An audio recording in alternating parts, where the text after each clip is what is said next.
Hello? Hello, Jughead. This is Archie. Come over right away. It's a matter of life or death. Oh, relax, Archie. Attention, all true believers. Marvel Comics is on the air. A friend of the unfortunate, enemy of criminals. In reality, Dan Garrett, a rookie patrolman, loved by everyone but suspected by none of being the Blue Beetle. Boys and girls, your attention, please. Presenting a new exciting radio program featuring the thrilling adventures of an amazing and incredible personality. Faster than an airplane, more powerful than a locomotive, impervious to bullets. Up in the sky, look! It's a bird, it's a plane, it's Superman! 10, 9, 8, 7, 6, 5, 4, 3, 2, 1.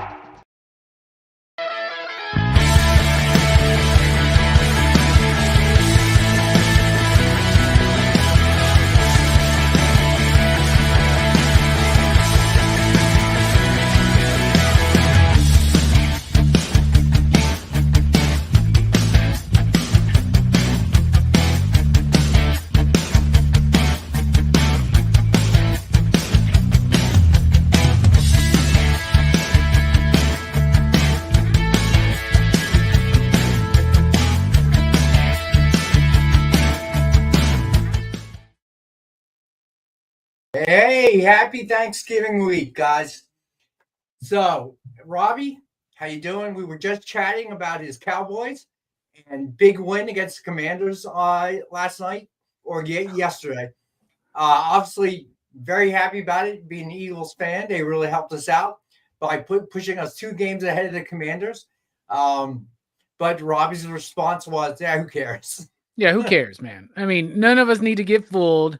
Like, who cares? The Cowboys stink this year, and we should lose as many games as possible to get as close to the number 1 pick as possible. We should lose every game possible. Who cares? And also, wasn't most of the points in that game were scored in like the last 5 minutes of the game? That was weird. It was like a very low score. I don't know if it was the last 5 minutes. It might have been, but it wasn't until fourth quarter. For whatever reason, it was like for 3 quarters, it was a very defensive game, if you will. And then the points started coming towards the end. So, yeah, it was like both teams didn't want to win. And then at the end, they were like, well, I guess one of us is going to win. I think the Commanders were trying to win. I mean, they wanted to win. They needed to win because that would put them within striking distance of the Eagles. But didn't work out that way. The guy is still, a rookie, the quarterback. So we'll see what happens. But hey, you're doing better than Giants. I know Giants fans are living in pain. You see the things in Facebook, the articles, the news stories, letting Saquon Barkley go. I mean, let's call it what it is. The man had more yards from scrimmage than the entire Giants team yesterday. That's huge. That is huge. So I'm a happy camper. I didn't think we go 9-2, not the way the season started. So I'm pretty happy, but I'm still skeptical. I think, I don't know. Your only competition in the division might be the Commanders, and that's just a might. You know what I'm saying? So yeah. I think y'all are pretty much set.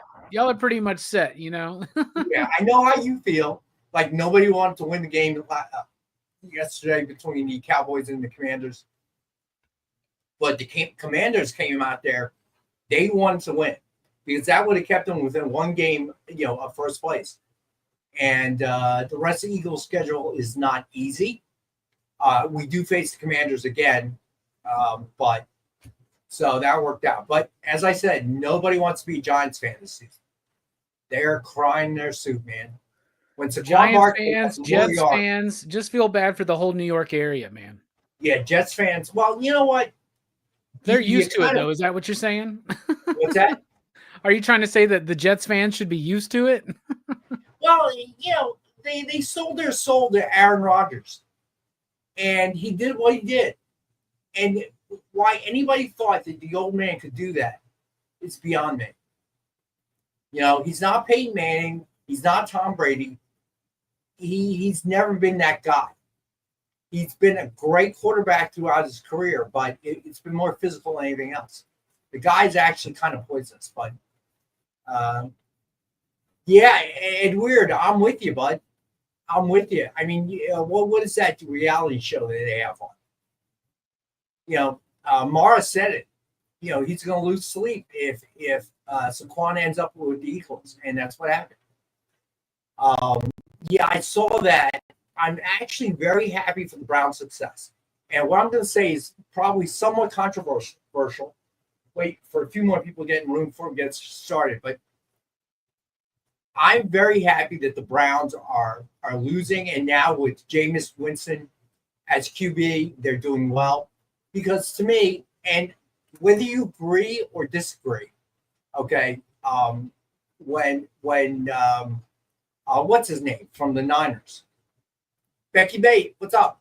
Oh gosh, the guy who's kneeling during the anthem, Colin Kaepernick. Yeah. Okay, whether you agree or disagree, okay, it is whatever. They bounce him out of football because of that. But then, what are you saying when you hand Deshaun Watson, who has double-digit accusations of sexual abuse, okay? And you hand him the biggest contract in NFL history, guaranteed, but Colin Kaepernick is out of football. Okay, to me, that's a crime. Okay, I'm not saying that Colin Kaepernick should have been kept or whatever, but if you're going to do that to Colin, how are you going to let Deshaun get one? You know, how are you going to bring him on like that? That's not. You know, and I'm glad the Browns. Well, I mean, and the NFL has a history, just like every sports league, right? That we have a history of kind of celebrating flawed individuals, right? And yeah, I know, but it's weird what it takes sometimes to blacklist somebody when other things slide. Though it does point out the double standard that professional sports leagues have, and even the double standard that us as fans have too. I gotta agree with that, Triple B. The Browns are losers. Well, actually, they're not really the Browns. Those Browns are now Ravens. Okay, theoretically, because they moved, right? Then they reignited the Browns team.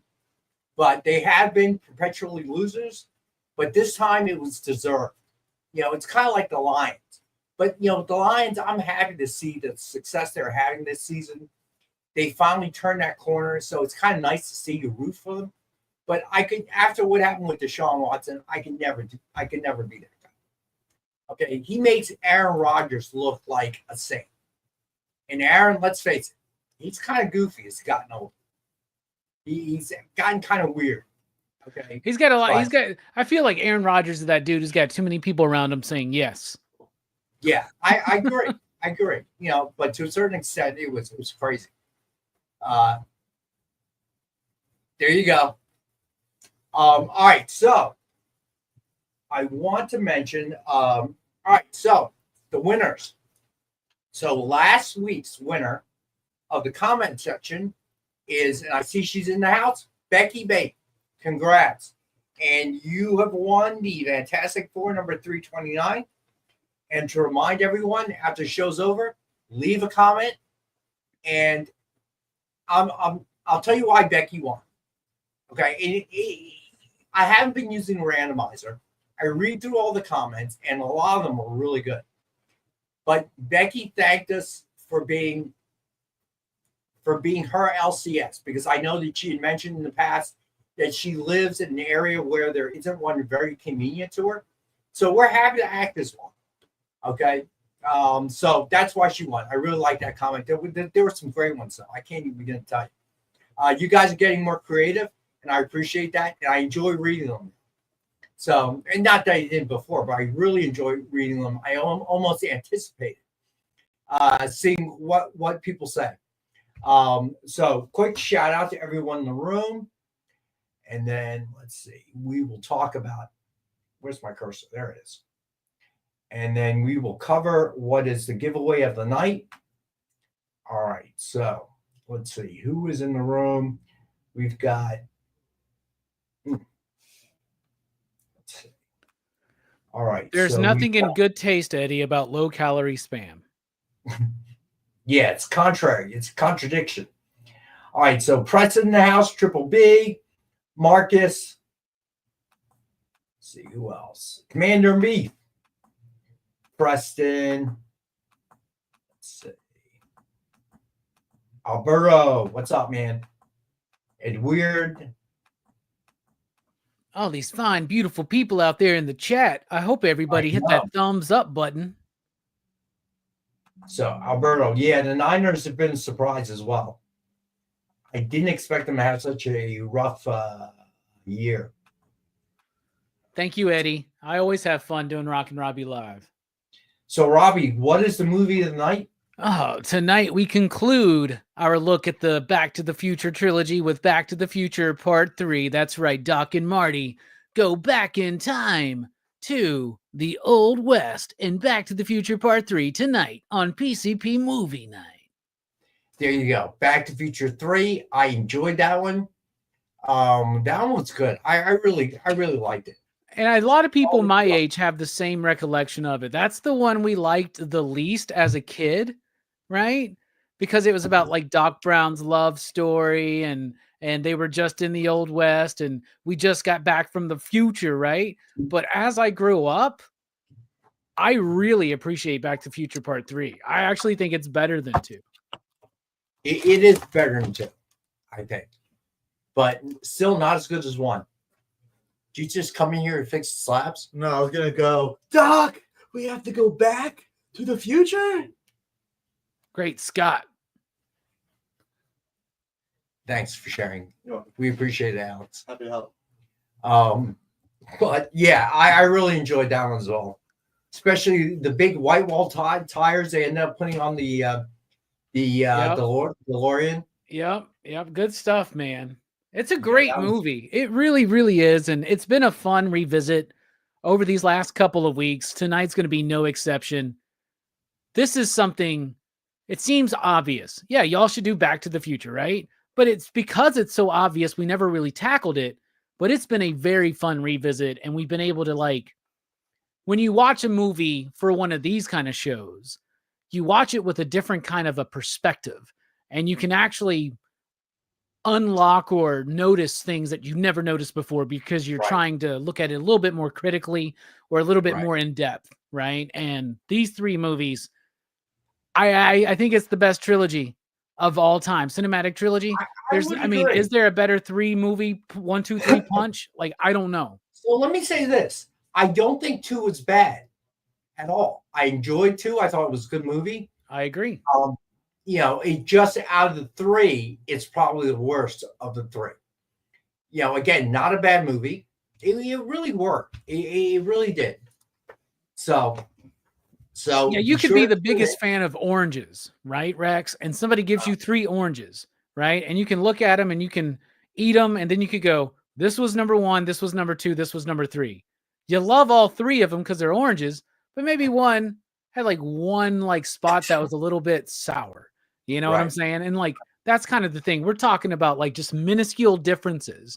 But if you look at some of the greatest trilogies, right? And we're talking about movies, just 3 parts, not where they, like The Matrix, where they made a 4th one and they ruined the fact that they had a great trilogy, right? But just trilogies, what is there that stacks up to this? A lot of people would say Godfather, but Godfather 3 is universally criticized, right?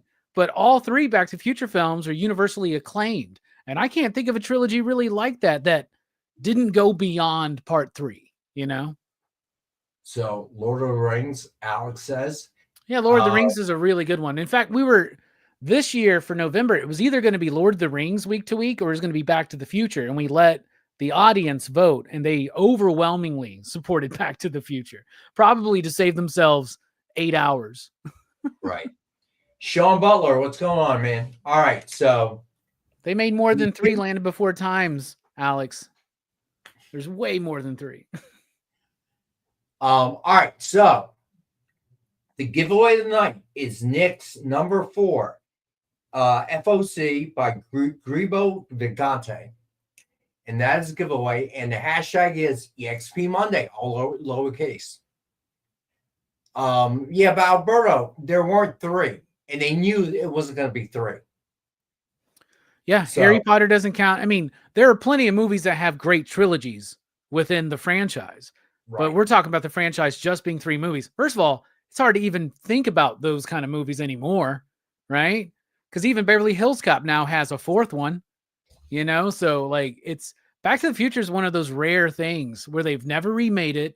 They've never tried to do some kind of requel or something like that. And, like, yes, the problem with Star Wars is they made more. Evil Dead, I'll give you that one, Marcus. Evil Dead's a pretty solid trilogy there. Evil Dead 2, and Army of Darkness. But they did Evil Dead Rise. So there you go. So it kind of ruins it just a little bit, just a smidgen. Space Case, what's going on, man? Thanks for joining us tonight. All right, they made a 4th Bad Boys, so that doesn't count. Yeah, that's true too. They only made 3 Rush Hours, but I wouldn't put Rush Hour up there with Back to the Future. No, not even close. Not even close. All right, so let's get started. So as always, we start with Dynamite 10-pack reader set. 10 random Dynamite titles, $3.99 cover price or higher, so a retail value of $40 or higher. And as always, we have it for $5 to group. How many equalizers? There are 3, aren't there? I don't know. I've actually never seen any of those. I have. I've seen the ones with, they're good. They're good. They're worth watching. I thought there were 3. I might be wrong, but. Karate Kid, they've made 5 Karate Kid movies. 6th one's about to come out. Clerks, there's only 3 movies named Clerks, but I wouldn't compare Clerks 2 or 3 to Back to the Future 2 and 3. I'll tell you that. Right.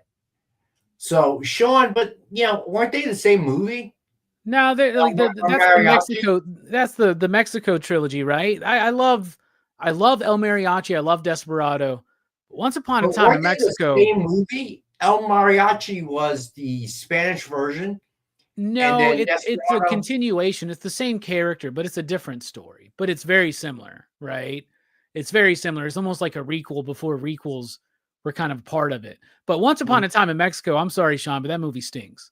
That movie's terrible, and it ruins it. Man with No Name trilogy is okay, but technically they did a 4th one. There's a 4th one in that trilogy. It just doesn't have him in it. It's got James Coburn, right? Fistful of Dynamite.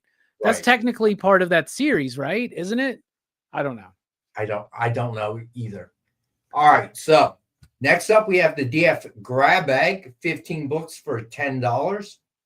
Marvel DC Indies. And then, as always, we have the DF Mystery Box, 2 CGC 9.8s, 1 Virgin, 1 signed, 1 exclusive, and 10 back issues. $200 retail value guaranteed, and we've got it for $100.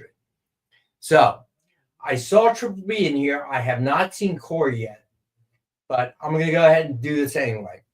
So, the first, and I noticed Triple B was admiring this one, Vampirella #1 with Vampirella cover sketch by Jessica Court. Suggested retail of $149.99.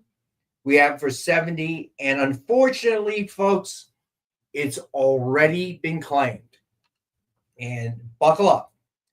So Corey Russ, otherwise known as Santa, sent me an email earlier today claiming this as a gift for Triple B. Are you listening, Triple B? Oh, word. That's awesome. Yeah, it's weird, right? Crazy, right? So, Sean, I would be too, man. I've been a longtime fan. She just gets better and better and better. Yeah, Triple B, I know. I saw it, and obviously, if anybody, you see it on a thumbnail, whatever the case may be, I know Ron has done this. Ron hasn't been with us in a while, but I'm sure he's busy. But you can pre-claim stuff. If you see something in the thumbnail, whatever, okay? I will show it that night, but yeah, Corey sent me an email, said he wanted to claim it for Triple B. That was so generous. Yeah, that Reverse Flash was awesome. The eyes, the teeth, the crooked teeth, it was just unreal. So Corey will probably join us sometime later. Who knows? It's a tough week. It's Thanksgiving weekend, or week rather. But yeah, so I wanted to show it because it was in the thumbnail. But I'm thankful for this community. This community is great. Corey's gotten me a piece. He's gotten so many other people pieces. What a great dude. What a great chat you all are. 100%. I'm going to have to get me a Court piece, by the way. Before Jessica Court becomes too big of a deal and we're not blessed with a Court sketch every single week here, I'm going to have to find something. Waiting for that. Somebody said, like, have her do a Blade or a War Machine or something like that, so I can jump on board. Yeah, or even another Vampirella. This is nice. This is really cool. It's amazing. She has just gotten more creative. Hey, Barlord, more creative, just better at it. I have no idea. Not that her earlier work with us was, anything but great, but it just seems like she's somehow reached the next level. From the very beginning to where we are now, she just seems like she's reached another. Call it what you will. I don't know what it is. Yeah, I love it. Yeah, right. I hear what you're saying, Sean. So, all right. So that one is gone. All right. So next up, we got Amazing Spider-Man Blood Hunt #1. This is a Carousel cover by Mariano Nicieza. Suggested retail of $149.99, and we have this one for $65. All right. This one's pretty cool as well. Hulk #1 with Hulk cover sketch by Dan Nylander. Suggested retail of $149.99, and we have this one for $65. Hey, Phil. Hey, Lorena. Oh, green eyes, man. And once again, you got a comic book fan on your shopping list for Christmas. It's very difficult to go into a comic shop and be like, yeah, he's into comics. What should I get him? Well, they don't know what he doesn't have. They don't know what he has, right? Exactly.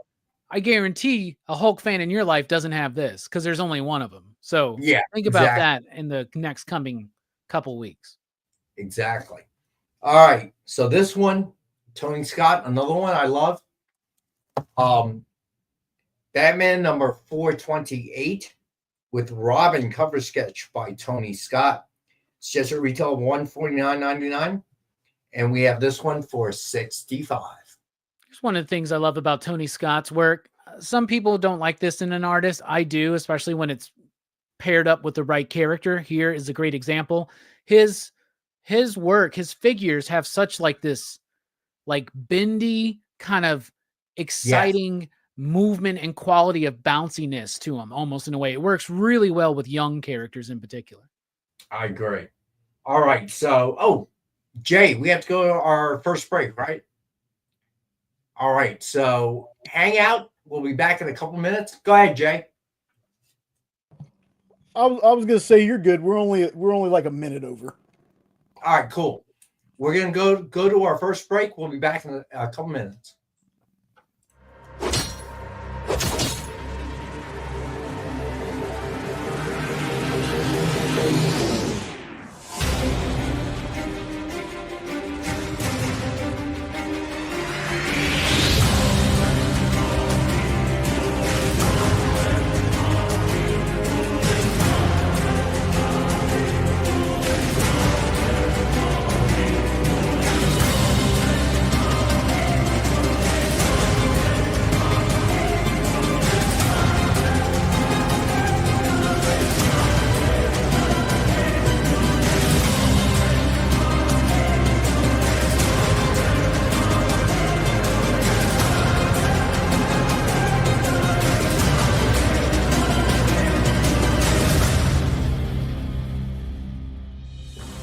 Order Battle Quest comics at your local comic shop today.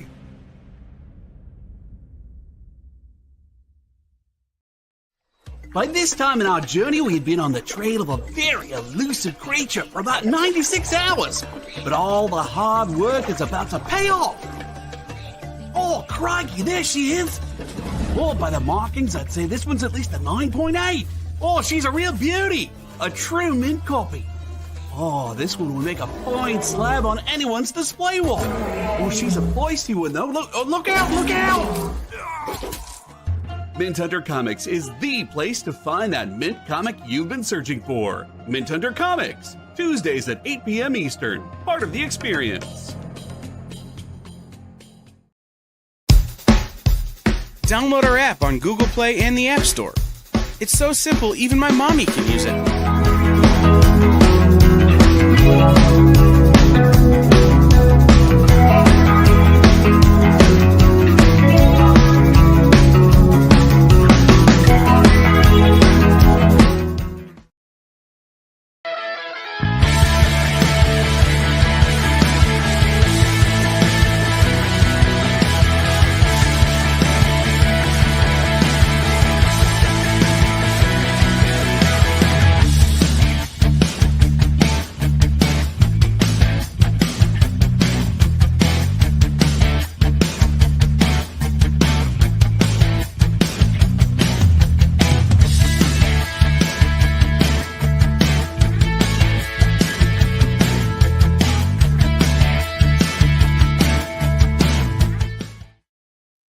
Hey, we're back. All right, so we definitely have some court fans in the group. You can read all the accolades in the chat during the break. I totally agree with whatever anyone's saying about Jessica Court. I find her to be a phenomenal talent. All right, so next up we got the Human Torch cover sketch collage, Kirby homage by Joe Del Beato and Mariano Nicieza. It's just a retail of $149.99, and we have this one for $65. This is cool. Throwing back to when Kirby would do those cool homages, or those collages, I should say, that he did back in some of the issues of Fantastic Four. Really cool stuff. Hey, Millskills, what's going on, buddy? All right, so then Tracy Medina, also an up-and-coming artist.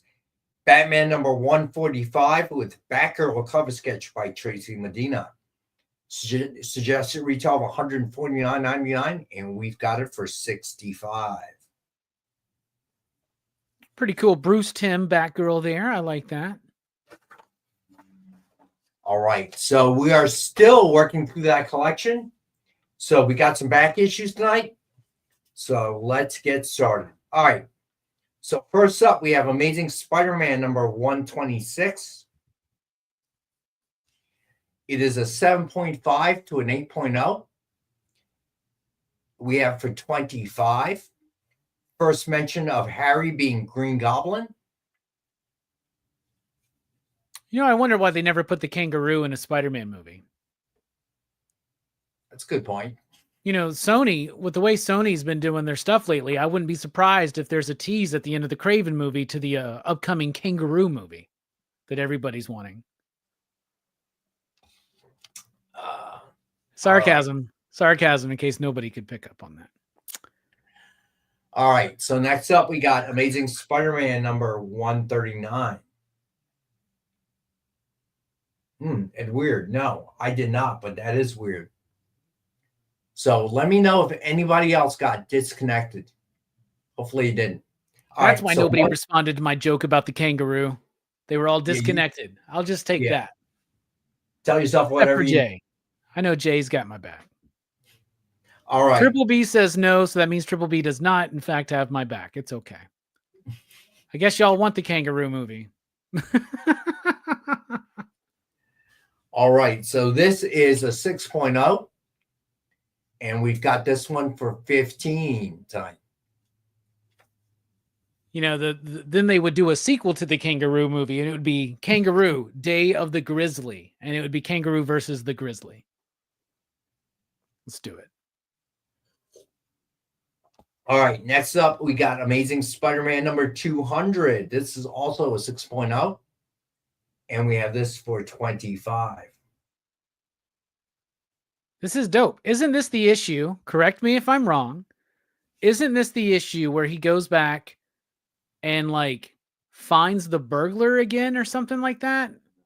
That killed Uncle Ben? Yeah, I think so. I think that's this one. I could be confusing it with the story of issue 100 as well, because a piece of me thinks that's 100, but it could be this one. I mean, it's on the cover, right? The Spider versus the burglar against the man who killed Uncle Ben. I'm pretty sure this is it. This chat here is super sharp, though, so I'm sure that they'll let me know the facts there. Somebody will know. All right. Then next up, we have Amazing Spider-Man number 202. This one is also a 6.0.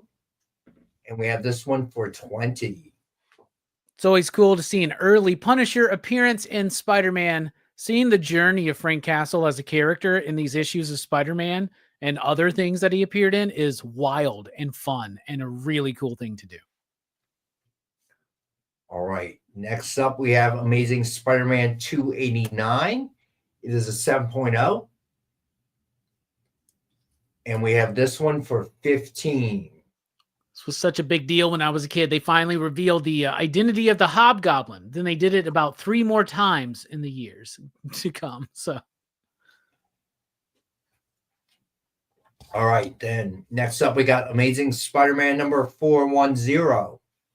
It is a newsstand copy. It is an 8.5, and we have this one for 20. It's a super cool story. It's a sought-after book. Ben Reilly getting the Carnage symbiote. It's super cool. That cover by Mark Bagley is great. And newsstand covers at this era are pretty rare to find. All right. So don't forget, make a Robbie's pick of the night or several if you want.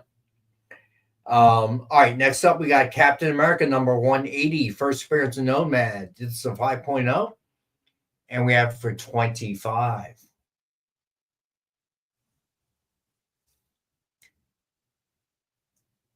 All right, then we've got Daredevil number 160. It's a 5.5.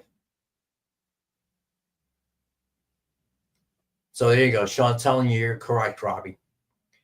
And we have this one for 20. This Daredevil cover is super cool. I love the great example of the color hold right there with Daredevil's face in the background. But Sean, thank you for making sure I was correct on that. That makes Amazing Spider-Man 200 like a very significant issue. I mean, we've talked about this before. Maybe you can't own every issue of Amazing Spider-Man in your life. Maybe that's not a feasible dream. But you can own issue 100, 200, 300, 400, 500. You can do something like that, right? Milestone issues are great gifts, especially for big fans. And this is a very significant issue of Spider-Man. All right. So next up, we got Fantastic Four number 119. It is a 6.0. And we have this one for 15.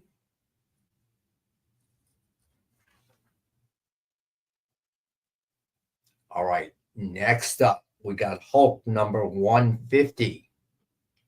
This is a 7.5. And we have this one for 20. I love the color format at this era and this part of the 70s. Marvel kind of did the same kind of cover format. You could see it in the Fantastic Four one before. You can see it here. I like when they do stuff like that. All right, let's do a quick Rex cap since I don't know, we got a lot more people watching. So, all right, let's do a Rex cap.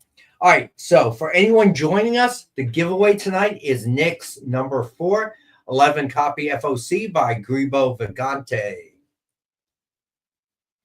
The hashtag is EXP Monday, all lowercase. You only need to enter it into the chat one time to enter a drawing. And we'll draw towards the end of the show like we always do. Remember, if you are watching on Rewind, we will honor any prices you see tonight. All you have to do is hit the submission form. Let us know you're interested in something. If it is still available, we will honor the price. Very, very good, Alberto. Lewis, what's going on? All right, so then we had the Dynamite 10-pack reader set. 10 random Dynamite titles, $3.99 cover price or higher. So a retail of $40 or more. And as always, we have for $5 for the group. Hey, Lyle. Hey, Kenneth. All right. Then we have the Dynamic Forces grab bag. Indie, Marvel, DC. You got it. We're 15 books for $10. That is a deal and a half. And then, of course, the Dynamic Forces mystery box. 2 CGC 9.8s, 1 Virgin, 1 Sign, 1 exclusive, and 10 back issues. $200 retail value guaranteed, and we've got it for $100 tonight. All right, then next up, we got Amazing Spider-Man Blood Hunt #1 Carousel cover by Mariano Nicieza. Suggested retail. You got it, Becky. The DF grab bag, just to make sure.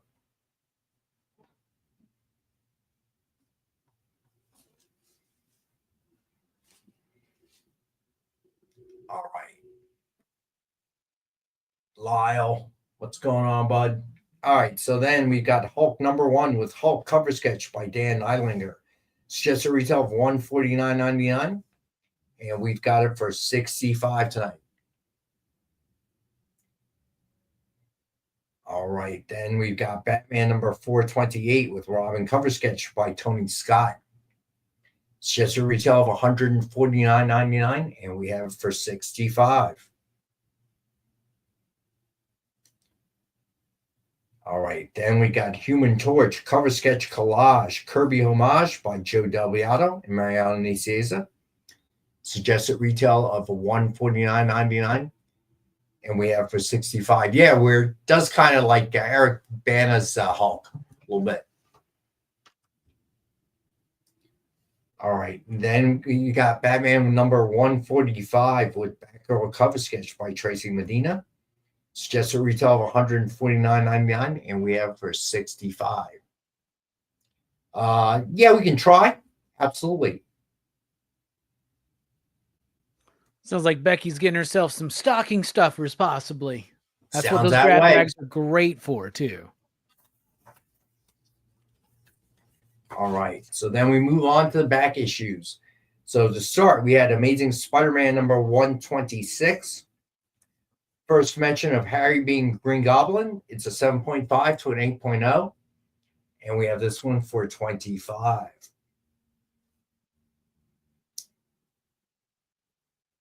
All right. So then we have Amazing Spider-Man #139. It is a 6.0. And we have this one for $15.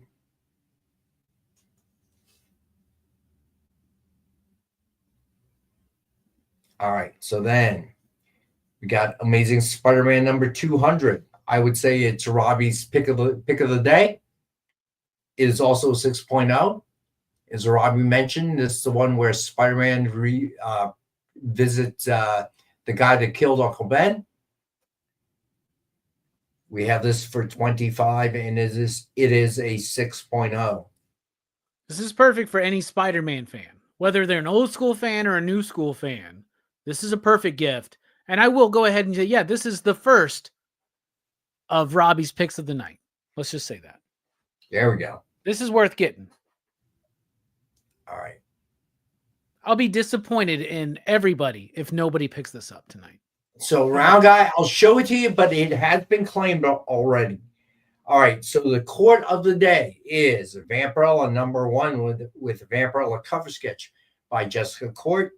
And just so you know, if you were a little bit late, it was claimed by Corey Russ as a gift for Triple Bit. And we're all jealous. Yeah, we are. All right. So that is the court cover of the day. All right. So then we had Amazing Spider-Man #289.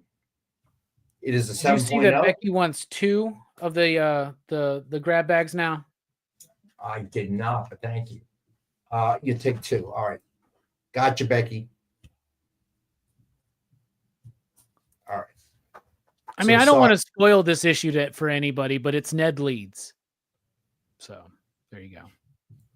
But like I said, that's only part of the story. So did I miss 202, Jay? I think I did, didn't I? Yes. Yeah, I was just about to ask you that. Good catch, Jay. Amazing Spider-Man #202 is a 6.0, and we have this one for $20. Where's Spillio at? I wonder if he has this one. I have no idea where he is. All right. Punisher debuted in 129. 202. That's like, I don't know, what is that? That's like 6 years later. So this is still like, I guess this would still be an early Punisher appearance, right? Yeah. Because he wasn't in a ton of books for those first few years. All right. So then we had Amazing Spider-Man 289. It's 7.0. And we've got this for $15. And then we did Amazing Spider-Man number 410. It's an 8.5. It is a new Santa copy. And we have this for $20. Wait, Bruce Willis is dead in Sixth Sense the whole time? Man, I've seen that movie like 8 times. I've never realized that. Oh, man. All right. So, Planet of the Apes, Charlton Heston is actually on Earth. I don't know if you knew that. All right. Well, explain the ending of the Tim Burton remake. I can't. No one can. Not even Tim Burton. The whole universe is in the cat's jewelry. How about that for spoilers? Anybody know that one? No. 10,000 cool points to the first person that gets the reference. Yep. Jay, I knew I could count on Jay. Remember, the secret's in Orion's belt. Oh, that's right. That's right. It was the cat. Verbal Kin is Kaiser Sose. Nice Usual Suspects reference. That's one of my favorite movies. All right. So next up, we got Captain America number 180. First appearance of Nomad is a 5.0, and we have this one for 25. Then we did Daredevil number 160. It's a 5.5, and we have this one for 20.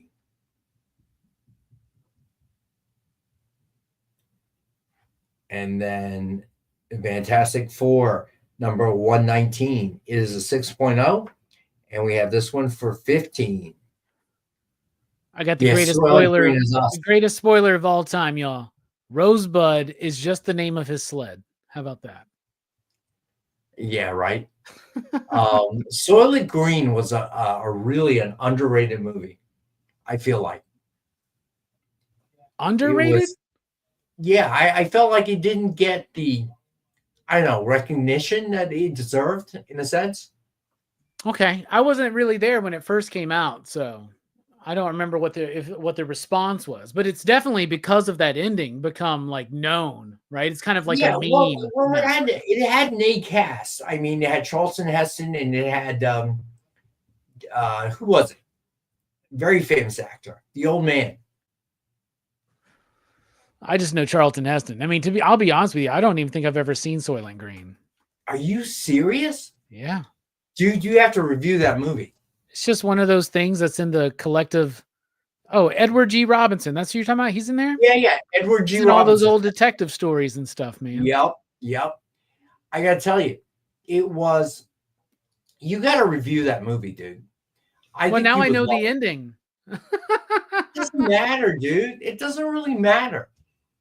It was your first dystopian movie, sci-fi, I guess, if you in that sense. Yeah. Well, I mean, it goes to show you something about the movie, right? Where like I haven't seen it. Tons of people alive today haven't seen it, but they all know of it, Well, that's why I'm saying it's underrated film. It was Logan's Run before Logan's Run. Yeah. Nobody spoil Crying Game for Commander in Beef, by the way. He doesn't want that one spoiled, so we'll keep it. All right, we won't. All right, so Jay, is it time for break number 2? Yes, sir. All right, let's go to it then. We'll be right back. Whoa. Did you miss it? Yeah, they can go by pretty fast. Let's slow down the footage. Welcome. It's time to skim some comics. Miles Morales Spider-Man, I will just tell you that Miles is very important in his role as a vampire. So. It's fine. If you like Hercules, read it. If you don't like it, don't worry about it. It's fine. The art is still stunning. There's a panel, little spoiler, there's a panel in this where Chitauri first hits Lion-O, and he is the best "did she really just hit me" face I've ever seen put in a comic book. Wow, live reviews of new comic books so you can be ready for New Comic Book Day. What is this? Oh, I see. It's Minute to Skim It. part of the experience.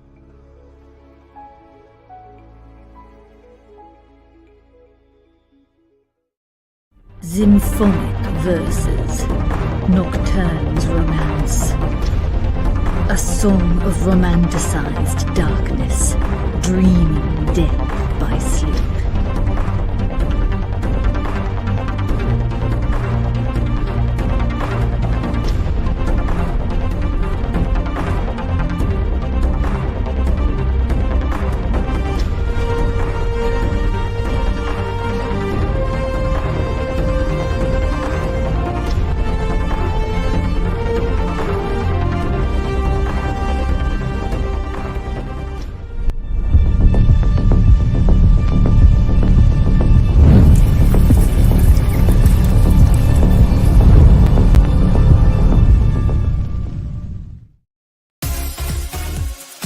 Did you know that Arthur, King of the Britons, in Monty Python and the Holy Grail was played by a famous Graham? Check out another famous Graham by following our Instagram.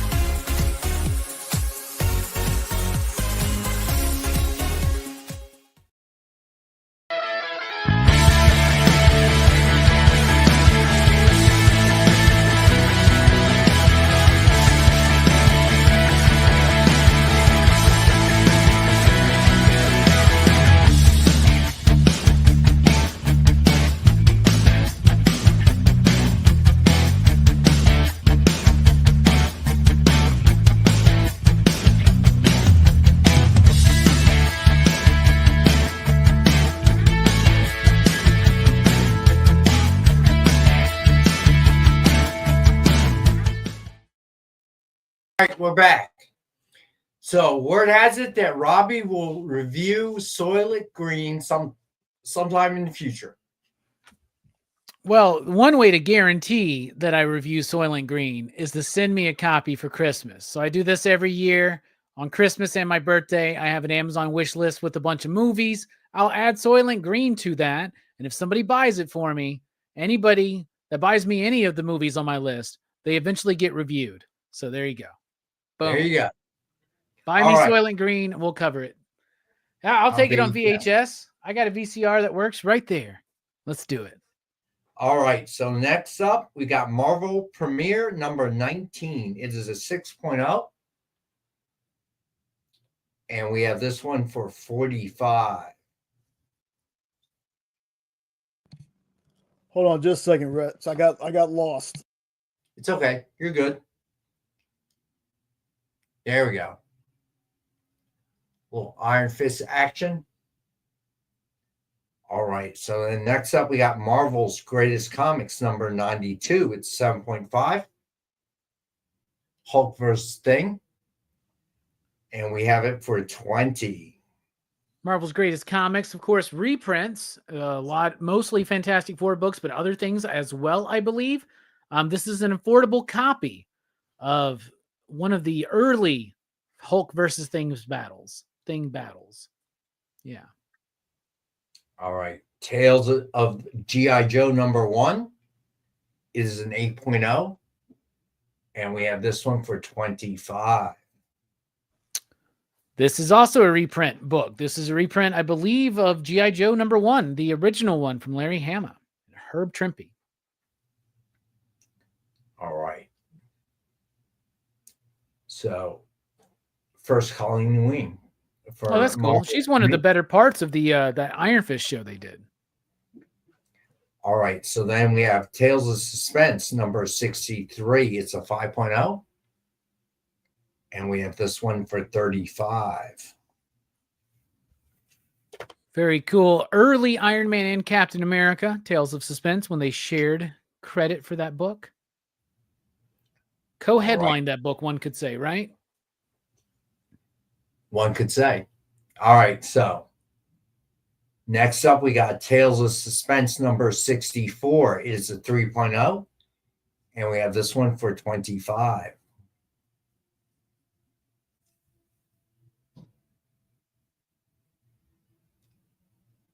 And then the last Tales of Suspense that we have is a 3.5 to a 4.0. It is Tales of Suspense number 79.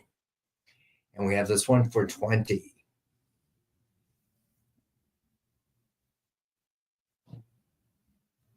right. And then next up, we got Avengers number 135.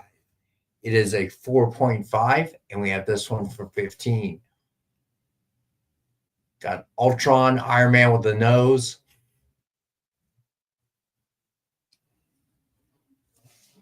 I hated Iron Man with a nose. Does it make sense for Iron Man to have a nose? You know, I mean, it's interesting that they tried it. I mean, I wonder what it was. Like an artist came in or somebody wrote a letter or some editor or somebody came in and were like, you know what? I'm making big changes here at Marvel. Iron Man should have a nose. That makes no sense. It's the most unrealistic thing. Not the metal that goes over his arm so perfectly and tightly and is able to bend, but the nose. His nose wouldn't fit in there. It's That's weird. true. Commander Beef says Doom has one. That's Doom a good has point. a nose, though, because it's different. It's a different mask. He started with a nose. If Iron Man started with a nose and then somebody tried to take that nose away from him, we would complain about that, right? Good point. All right, so on with the back issues. So next up, we have Amazing Spider-Man number 1 from 1999. This is a 9.4, and we have this one for $8. Yeah, I'm going to tell y'all something. This is an era of Spider-Man that a lot of people don't look back at fondly. But to be honest, this is the first time they rebooted Amazing Spider-Man with a new number 1, right? So it's the start of a pretty bad trend. Marvel was starting to do that in 98, 99. They were having success with it. But I don't know what it is, but there's something about this era of John Byrne coming in the late 90s, early 2000s to kind of do Spider-Man in his own way. It didn't last long, but for some reason, I'm a huge fan of this era of Spider-Man. All right, you got it, Becky. Way to go, Becky. I was about to say that's one of the Robbie picks of the night. All right, then next up, we got Amazing Spider-Man number 136. It is 6.0. First, Harry Osborn as Green Goblin. And we got this one for 40.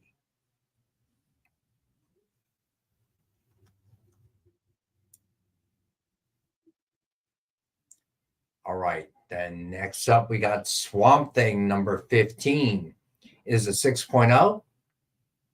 And we have this one for 20.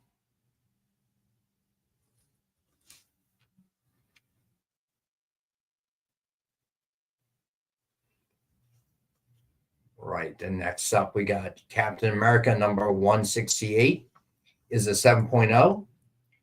And we've got this one for 25. It's another one of those Goldfinger kind of covers, right? Yeah, yeah, right. Before Falcon had wings, too. Oh, wow, look at that. What happened to his wings? He didn't have them to start. Oh, did he not? Really? Yeah, I remember. I think I own this issue. He was just called the Falcon because he had a pet falcon? Yeah, pretty much. What? Are you serious? I am serious. I've never read that. I've never read the early Falcon stuff. That's ridiculous. I didn't know that. Yeah, there was an issue where he got the wings. I forget how. Now there'll be a real reason for you to be called Falcon. Swinging on a rope. Yeah, exactly. He did not have wings, and then somewhere there was an issue where he ended up getting them. I forget how. Who remembers that? Yes, that's right. 62 Lefty. That's right. I think I had that one too. The little 45 comic with the voices and stuff. Tower Records. So, yeah, he had a green costume too at one point. Yeah, I remember the green. Yeah. I remember that. All right. Next up, we got Daredevil number 181. It is a 9.0, and we have this one for 40.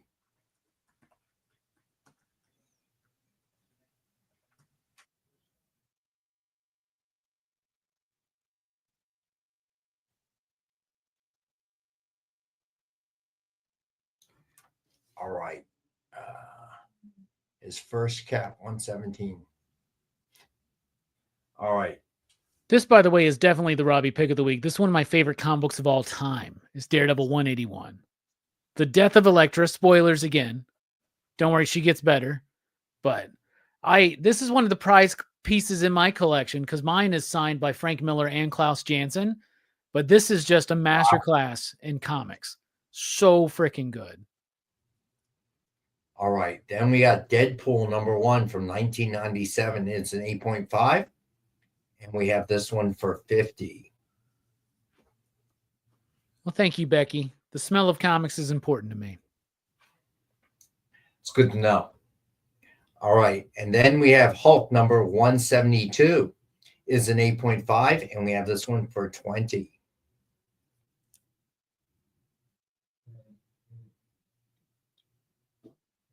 So Juggernaut and the Hulk. There we go. All right. So now we have the graded books. We have 3 of them tonight. Amazing Spider-Man #103 is a CGC 8.0. And we have this one for 100.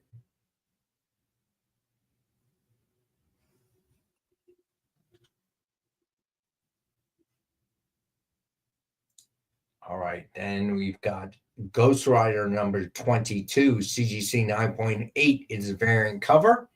There are only 14 at this grade on the CGC census. And we have this one for 200. Wow.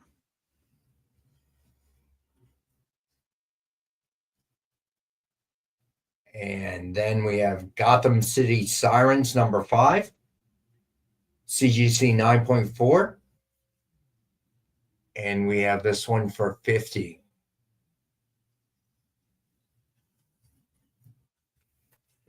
All right. So let's do a Rex cap of the back issues. Well, let's do starting with the sketch covers. All right. Real quick. So nobody's fighting tonight on the back issues. Interesting. All right. So here we go.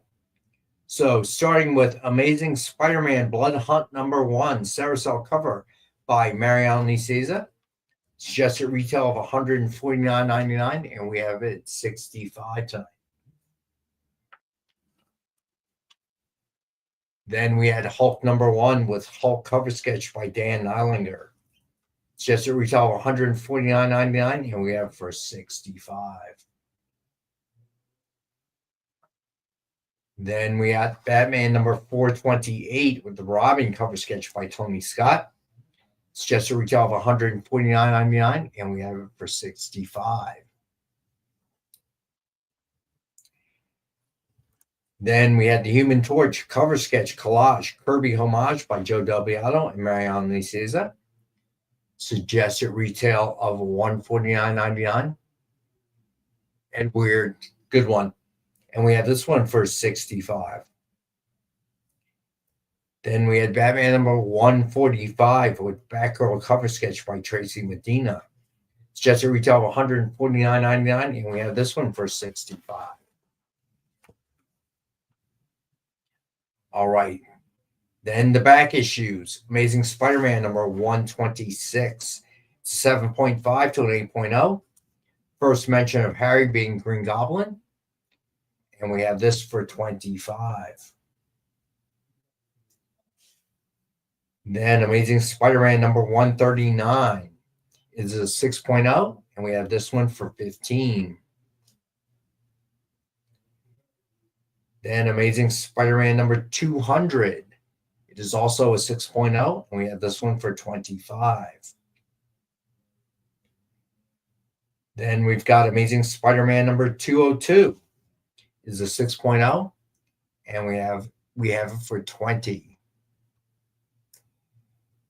I believe it's an animated Batgirl. Yeah. Edward Bruce Timm energy. Good point, Jay. All right. So then we have Amazing Spider-Man #289 is a 7.0, and we have it for $15. Then we got Amazing Spider-Man #410. It's an 8.5. It is a newsstand copy, and we have it for $20. Then we had Captain America #180. It's a 5.0. First appearance Nomad. and we had that for 25. So this issue is significant because I'm pretty sure I own this one too. And the big thing was he went out with this new costume that he cut up, and later on when I got older, I realized you can't just take a pair of scissors and make yourself a costume. Okay, it's gonna rip, it's gonna tear, whatever, right? But he always wanted a cape, so he put a cape on, and then doing something, he steps on the cape and trips. So he rips the cape off. I know. It was significant to me as a young kid. I don't know why. But he was so pissed off at the cape. It was, the Nomad character was a reflection of time, I think. Because there was a lot that was going on then that people were questioning, patriotism, that kind of thing. Yeah. So, all right. So then we had Daredevil number 160 is a 5.5, and we had that for $20. Then we had Fantastic Four number 119 is a 6.0, and we had it for 15. Then we did Hulk number 150. It's a 7.5, and we have that one for 20. Then we had Marvel Premiere number 19. It's 6.0. And we have this one for 45.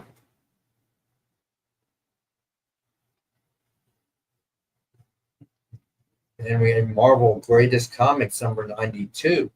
It's 7.5. And we had that for 20. And then we had Tales of G.I. Joe number 1.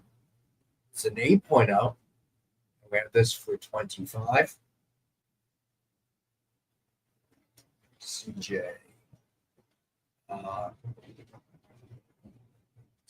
FF112. Are you answering somebody's question, or that's what that Marvel's Greatest Comic is a reprint of, is FF112. Oh, yeah, correct. Okay, gotcha.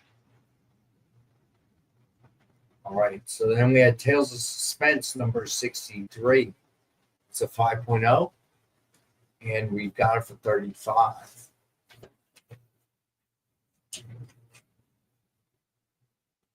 Then we had Tales of Suspense number 64. It's a 3.0, and we have it for 25. Then we had Tales of Suspense number 79. It's a 3.5 to a 4.0. And we have this one for 20.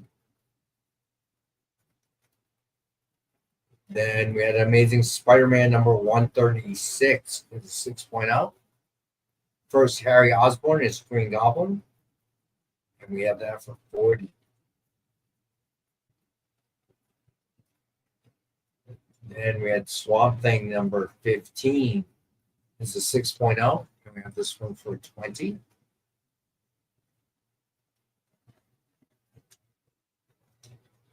And we had Captain America number 168. It's a 7.0. And we have this for 25.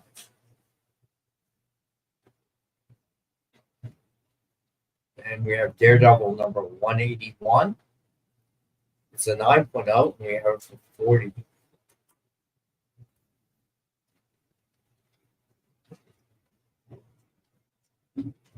And then we had Deadpool number 1 from 1997. It's an 8.5. And we had that for 50. Then we had Hulk number 172. It's an 8.5, and we had that for 20. Then we get the slab hooks. Amazing Spider-Man number 103, CGC 8.0. We had that for 100.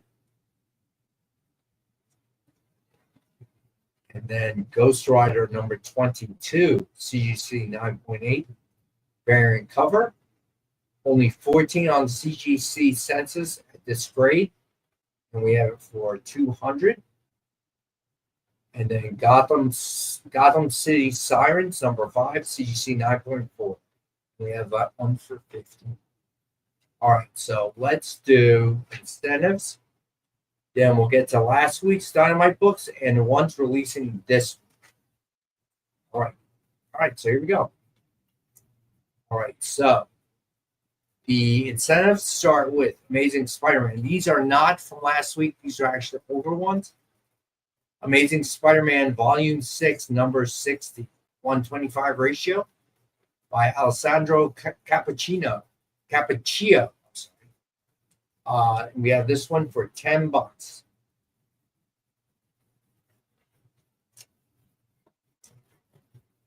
Then we have DC All-In Special number 1, 125 ratio by John Gann.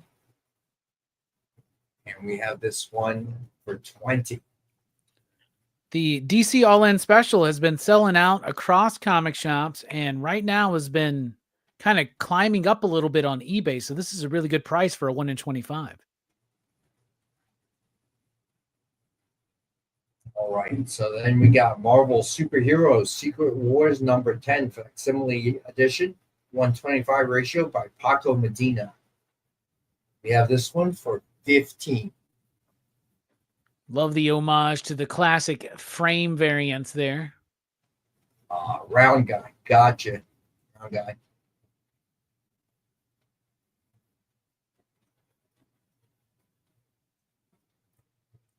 I do have more than one of these, but so let me know if anybody else is interested. All right. So then we had Transformers number 13, 110 ratio by Victor Bogdanovich. And we have this for $8. Great issue of Transformers and a great cover.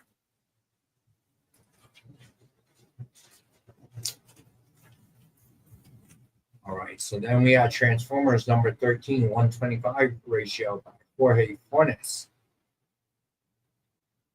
I only have one of these, and we have it for $20. It's one of my favorite covers of the year. Soundwave's one of my favorite Transformers, and this has got that like 80s synthwave kind of vibe. This cover is my soul. It's your soul, is it? It is. My soul on paper in an image. All right, then we have Transformers number 13, 150 ratio from Francesco Mattina. And we have this for $25 tonight. All right, so now Dynamite Books. Still available. DuckTales number 1, cover Z, Carlo Laura, premium embossed metal, Dynamite.com exclusive. Only 100 printed. And we have live in inventory, and it's $125. And then from last week, we had Thundercats number 10.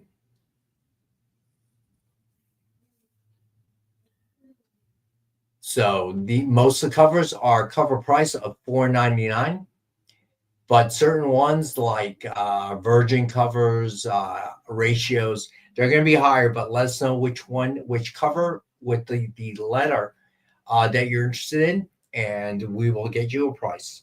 So a great issue of Thundercats as well. Joe Mulvey as the guest artist, and Joe Mulvey was born to draw Thundercats. Oh my goodness, it was so good. All right, then we have Powerpuff Girls number 5 last week. Same deal, cover price of $4.99 or higher, depending on which cover. Let us know which letter you're looking for, and we'll get you a price.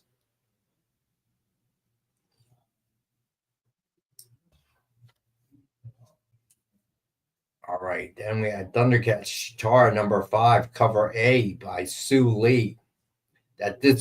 We are now into this week's releases. Cover price of $4.99.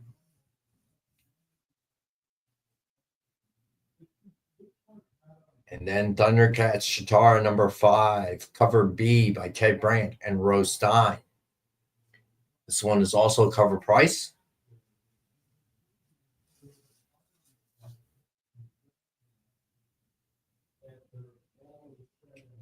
Then Thundercats Chitara number 5, cover C by Lyrics Lee.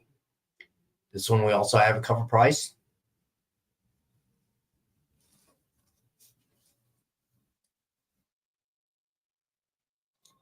All right, then cover D by Edwin Galman. And we have this for $4.99.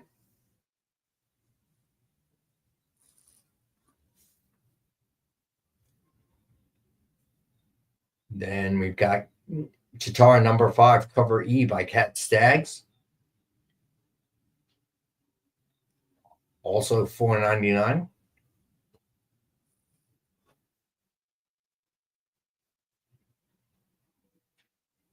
And then Thundercat Chitara cover G, Lyrics Lee, limited edition Virgin.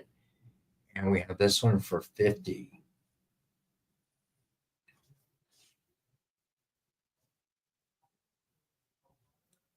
All right. So now also released this week is Lilo and Stitch, number 7. Cover A by Nicoletta Balderi. Cover price of $4.99.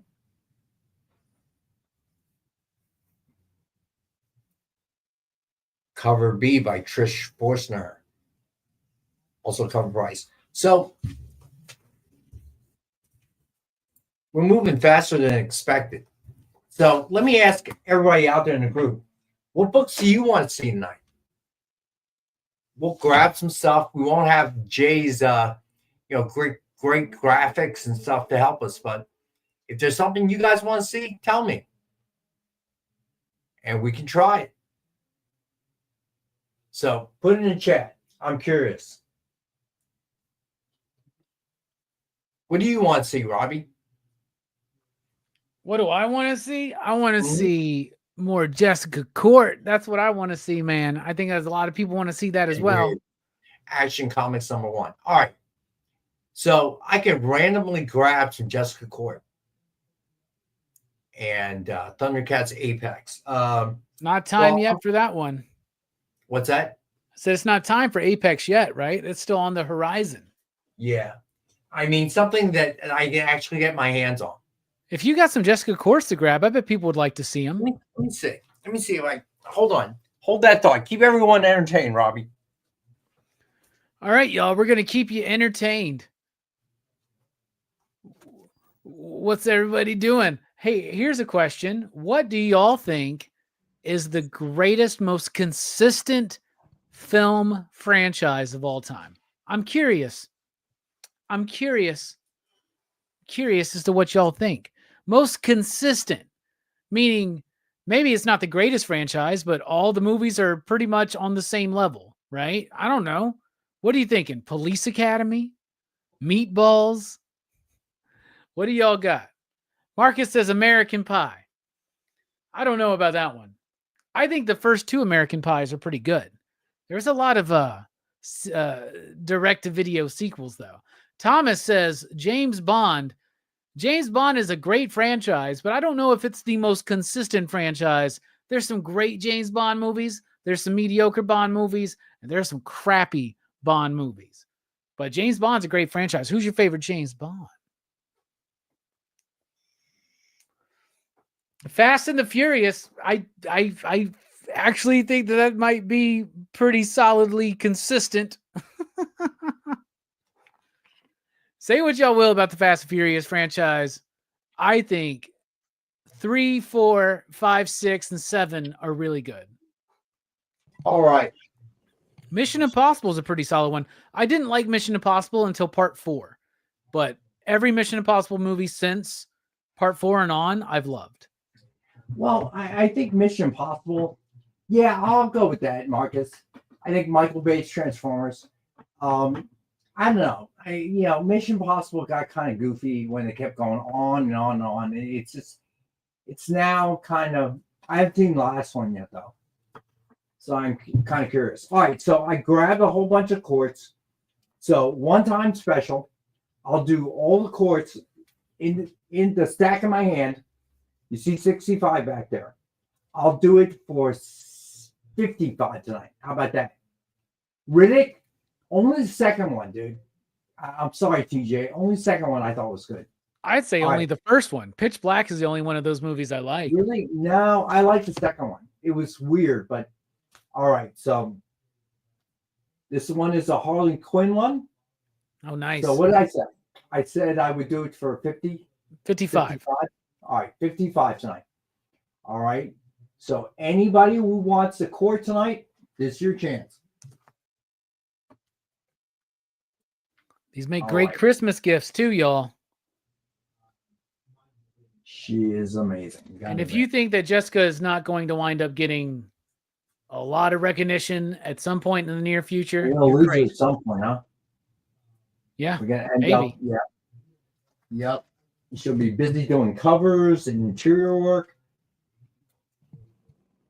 Y'all, I don't think you're gonna find any cheaper quartz than what you're getting right now. Rex, I hope I see you next Monday, man. All right. Somebody asked me for Joker quartz. I don't remember who it was, but here's one. Yeah, you sure can, Commander in Chief. Yeah, show them a little closer, Rex. Here we go. Ooh, look at that. Full size. They are, Preston.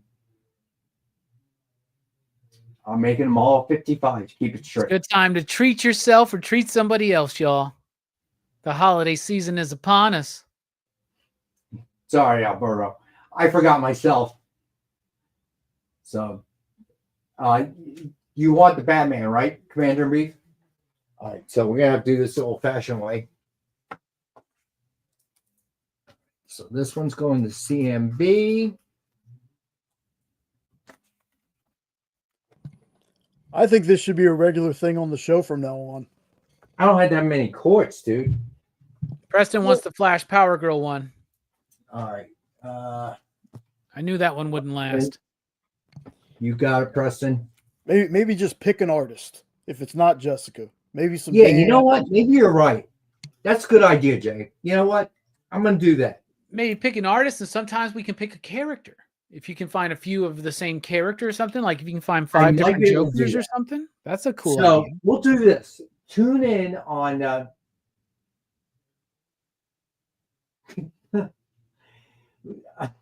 good one, round guy. I'll try to do some hazers. Yeah, we can do Tracy Medina next week. Mannix doesn't do sketch covers for us. I may be able to get some covers, but there aren't a lot. So I'm not sure what I can do there. All right. So wait. No, Preston wanted the Flash and Power Girl, right? All right. Wait, Preston, you wanted... He might be talking about the Tony Scott Robin. Yeah, I know. Round guy, I'll do it for you, bud. All right, so this is the one you wanted, right, Preston? Can you check for me, Jay? I'm pretty sure. That's what he said. Yeah, that's the one. All right. So, all right, here we go. So this is the Joker one she did. Man, she is something else. I'm always in awe of people like her, Hazer, just being able to do what they do. This is Zombie Monster Batman by Oh, wow. Look at that. That's awesome. Look at the teeth. Look at the just this kind of reminds me of the reverse Flash she did.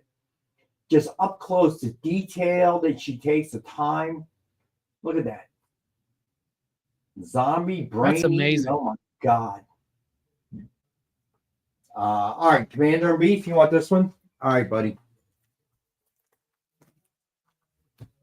All right, then for the Star Trek fans out there, tell me this isn't Michael Dorn. It's not supposed to be, but.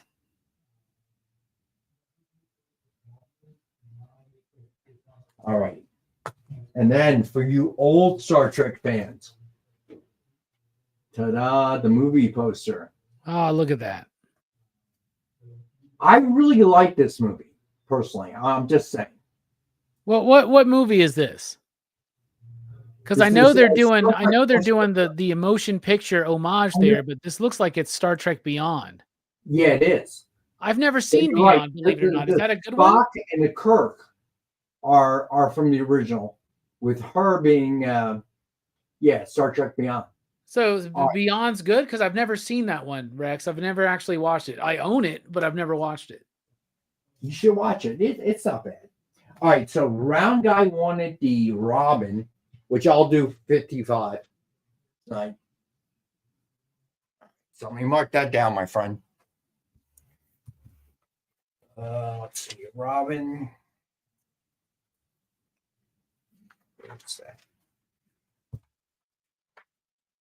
I definitely did not like the second J.J. Abrams Star Trek movie, but I've never seen the third. I do like the first one, though. The second one, yeah, I kind of agree with you. This is the one with All right, Khan. so Round Guy, yeah, they just kind of messed up Khan for me. yeah, I got to agree. I think it was great. There's so much they could have done, and they really didn't pull it off. What are you gonna do? So if you guys want to do this, we'll pick an artist on Wednesday. I don't know who yet, and we'll do a one-time special with anything that we have of theirs.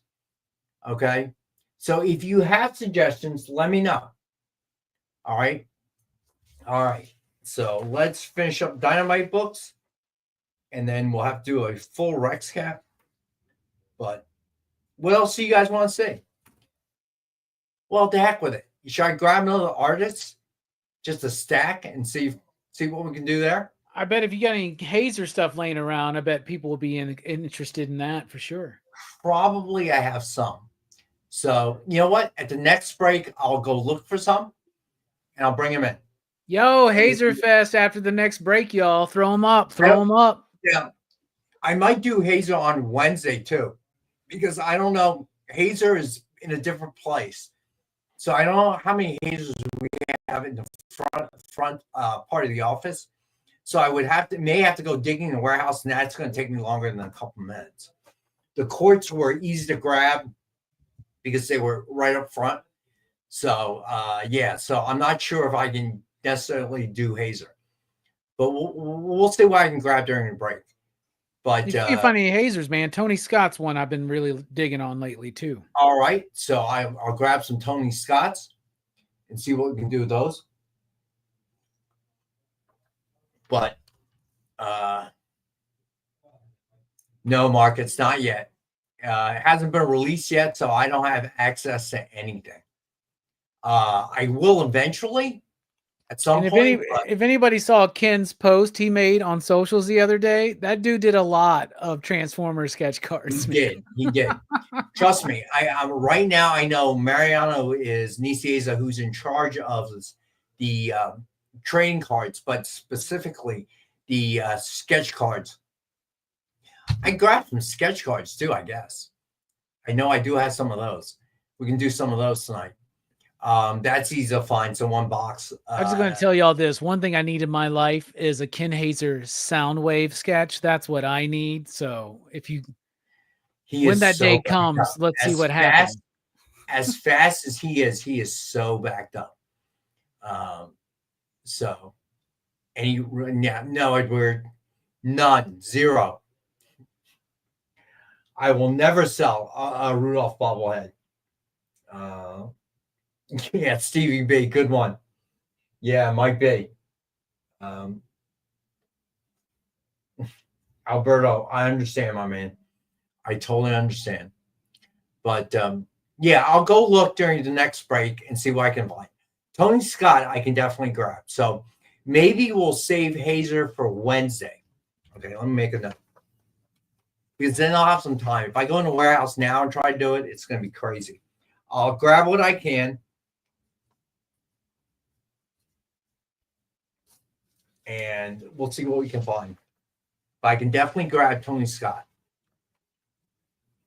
Yeah, so for the Transformers sketch cards, the cards haven't even been released. So, I've seen a whole bunch of them as they come in, peeking over Mariano's shoulder to see what's come in. And there's some good ones out there, I got to tell you. Definitely some really nice ones that I've seen. So I can't grab anything off Nick's desk. It doesn't work like that, Marcus. You'll have to ask him during the original art show on Friday. So only on Turkey Day, Edward. So I'll be back Wednesday. Pretty sure Nick is going to be on the art show. I will confirm that during the break. Man, I got a lot to do in that like 2-minute break to see the Rexes and John Marcus. True. I can confirm that for you, though, Rex. He's going to be here Friday. All right, there you go. Thank you, Jay. That's right. You have the whole schedule.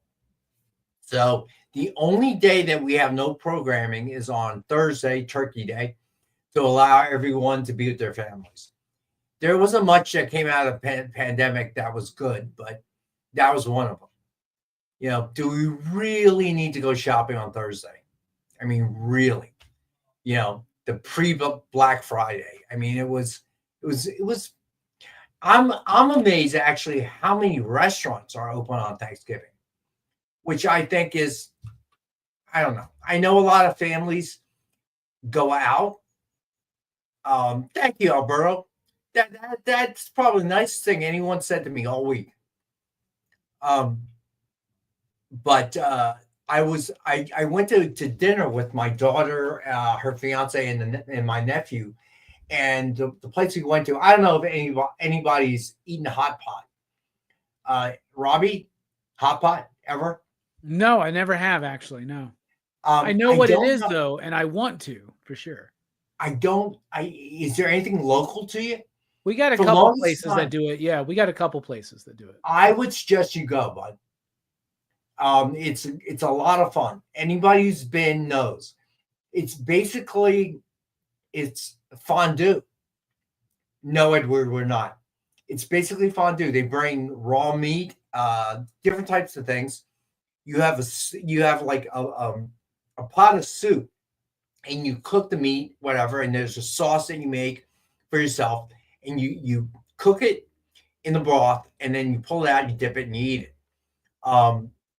So what's new is I don't know, about 10 years back. So usually hot pot is big pot, center of the table. I like the tomato, CJ. That's my favorite. But I'll try anything. There are a whole bunch, that you can try. But I like the tomato broth that they have in most places. So it was traditional Chinese. I remember growing kind of like the melting pot, except there's no cheese, as Marcus mentioned. So it used to be a big pot in the center of the table and a kind of community pot. So a decade ago, maybe longer, I think it was invented in Korea. I might be wrong. They turned it into what's called a shabu shabu. And what that means is everybody has their own little pot of broth, and they bring out the raw meats and the stuff, and you just cooked, each person, each setting. Thank you, CJ. Each setting has its own little pot for each person. So if you could have a different broth than somebody else. So that was an interesting concept that they developed, which same concept, just different twist. So that was really cool. All right, so it is time for our second break. So we're going to go to the second break. I'm going to grab some Tony Scotts, and we'll try to run through those real quick. All right, and then we'll do the rest of the Dynamite books, and then we'll do a full Rex cap. All right, so hang out for some more conversation and comics. We'll be right back.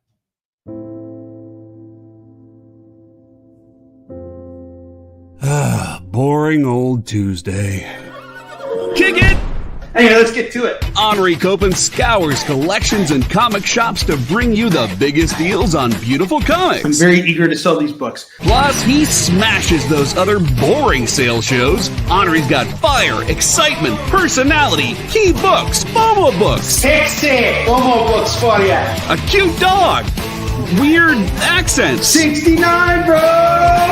A wheel of Skidmark? We do wheel spins at the end of every show. You'll laugh, you'll cry, you'll score huge bargains. That is Haktua magic right there, all right? Kicking it with Henri. Tuesday nights, part of the experience.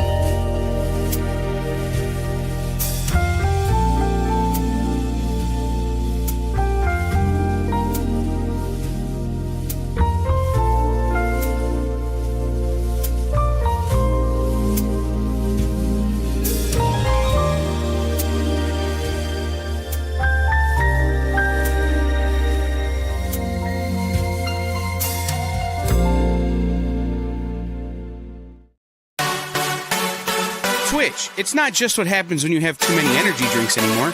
Check out our content over there, too.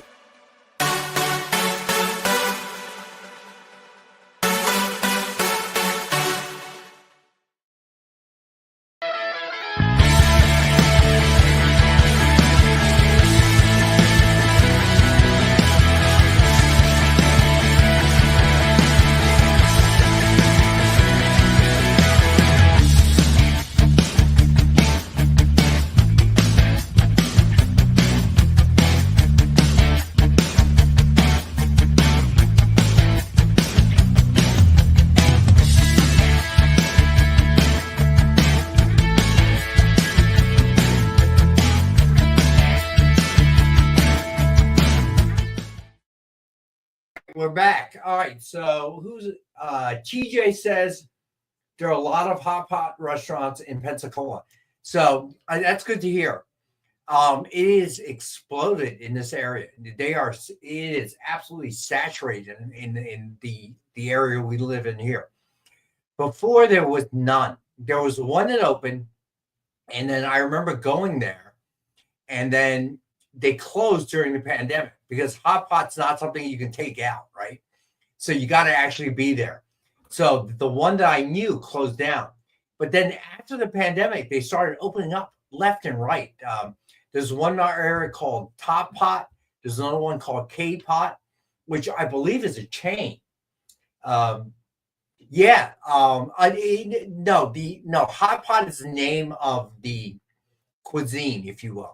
Yeah, a type of service, right? A type of right. Yeah. The name of the place, the two chains I know of, one's called Top Pot and the other one's called K Pot. So yeah, we got one in town called Booming that has some pretty good reviews. And that's been a thing that's happened in our town over the last few years is we've gotten a lot of Korean barbecue places. We've gotten a couple of we have always had a couple of steadfast Korean restaurants, but now we're getting the Korean barbecues. We're getting the revolving sushi places. We've got hot pot places. We're getting a lot of this stuff as we're growing as a city. So it's funny you should mention it, Alberto. Most of these chain places, what they do, hey Corey, what's up, man? So what they normally do is they have a combination. You can get the Korean barbecue and the hot pot at the same time. I don't normally get it that way because that is way too much food, man. And most of these places are all you can eat. So, but I love Korean barbecue. The best one I've ever been to was in Manhattan, in Koreatown, in Midtown.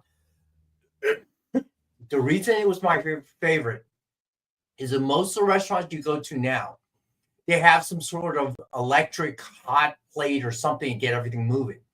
The place in Manhattan, they actually do it the traditional way where they have somebody that comes around and it's just like burning wood coal embers that's heating everything up. And they have to come out and replace it every now and again because it gets cold and it stops burning. I got to tell you, something about the burning, I think they used mesquite or something. Something about that adds an extra flavor to the meat. I don't know. That's what I personally think. But definitely, if you haven't gone, you should definitely go. It's an experience. Yeah, I'm looking at the menu right now to the place we have in town, which is called the Booming Hot Pot and Grill. And yeah, all the different soup bases that you get to pick from, it's incredible, dude. They got, like you said, the tomato, original, mushroom, Japanese miso, herb, Thai tom yum, Szechuan. Oh my goodness, this looks amazing. Fish cake and Japanese fish roll and quail eggs. Spam. Spam is one of the options to dip spam yes, into. It is. That's awesome. Spam dude. is everywhere. I will say this. I see on your Facebook, you commonly go out with your friends and you guys go to a restaurant or a bar, whatever. Yeah. And it's an event, right? You guys are hanging out. You should take them all to Hot Pot. Well, you get ready because you pretty soon in the next few weeks, probably you're going to see some pictures of me and my crew eating some hot pot because this stuff looks amazing, dude. You guys will have a blast. There's so many options, man, of what to get to put in there, like tons of veggies, seafood. Oh, I'm a big scallop fan, and they have scallops, bruh. Oh my goodness. Scallops, clams. I've known some places. I will tell you, I wouldn't get the crab. They have full crabs, right? Something about it is when you steam the crabs, they don't really, it's not steaming long enough to get the flavor. I see. Yeah, this So one they got blue crab. Yeah, Well, they got shrimp, they got mussels, they got scallops, they got swifish, white clams, regular clams, squid, octopus, blue crab. Oh my goodness. Yeah, like I would say 18 different types of mushrooms, it looks like. Oh my goodness. This is I always great. get the Every kind of noodle you can think of. Oh my goodness. yeah, I'm sorry. ramen. Now I'm getting udon, way hungry. Dude, you will have a blast. You and your friends will have a blast. Most of these all-you-can-eat places, they put a 2-hour cap on you. Because if they're crowded, they need to rotate tables. You could eat there for 2 hours, 2+ hours, dude. Easy. I can imagine, dude. Yeah, going to the Korean barbecue places, it's fun. Like me and my girlfriend went not too long ago. And we're like, yeah, we're going to pig out tonight. We got one meat because you know how it is. Like they'll give you, like if you switch from beef to chicken, they got to clean the grill and all that kind of stuff, right?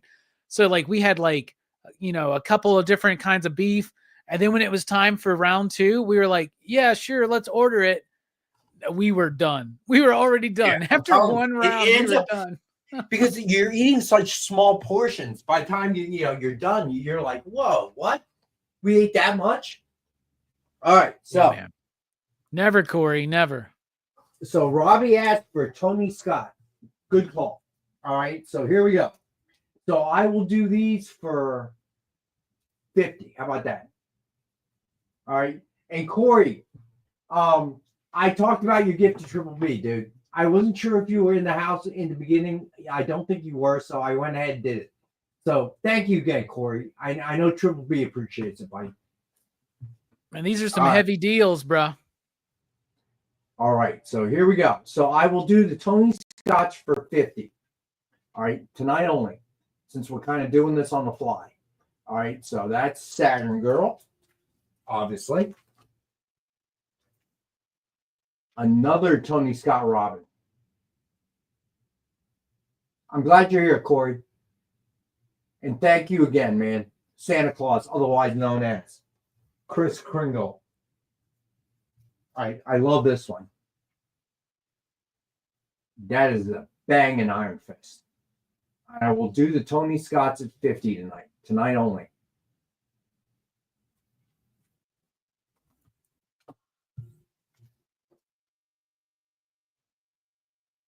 Oh, that's a cool one. Yeah, Red Hood.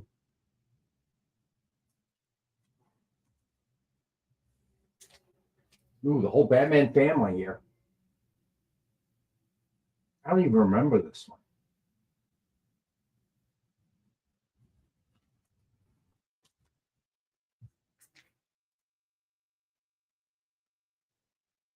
Yeah, you got like a bunch of Robins, a bunch of Bat families here.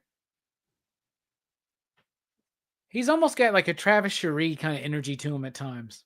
Yeah, I know. $50 sketch covers, y'all.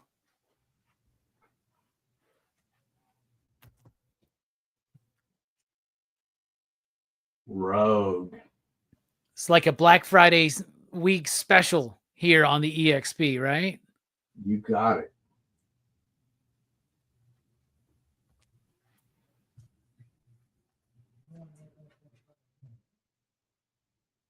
Oh, that's dope.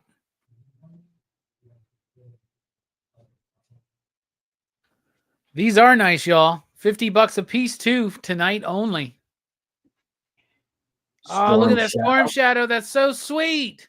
Apparently, I'm the only person that liked the movie.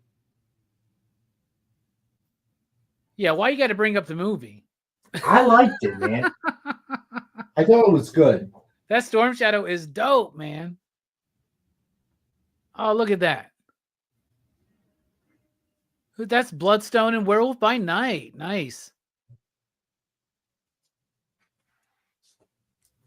His figure work has like a fluidity to it that I really like. Yeah, I know. It's amazing.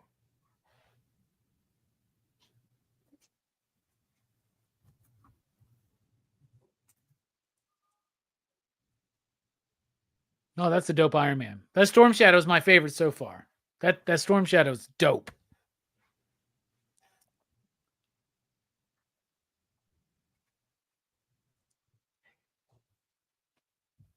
And if you take the multiples of the Tony Scott, I'll figure out a way to cut your deal. Heck yeah, y'all.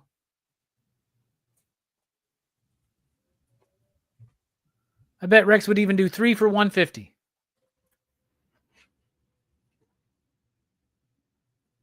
I might do that. No, I'll cut you a better deal than that. Get 3, I'll do it for $140. How about that? Red Sonja. Come on, y'all. Somebody bite on the Tony Scott. This is good stuff. This one is something else. That's great. That's really good. $50 for these? Come on, y'all. We're practically giving away Nick's stock right now. Then, of course, Space Ghost.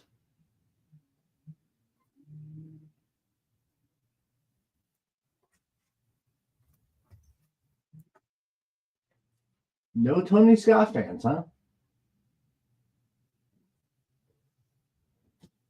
So if you buy 3, I'll do it for $140.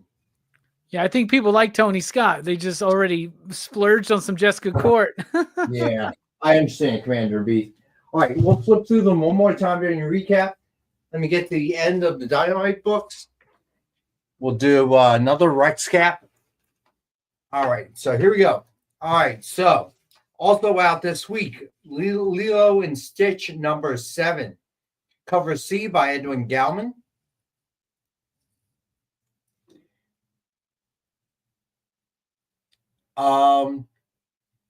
Yeah, you can, buddy. I'll do it for you, Preston. Which 2 do you want, bud?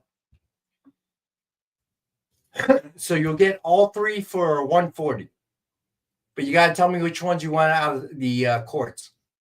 All right, and I will flash through them again. Cover D by Craig Rousseau.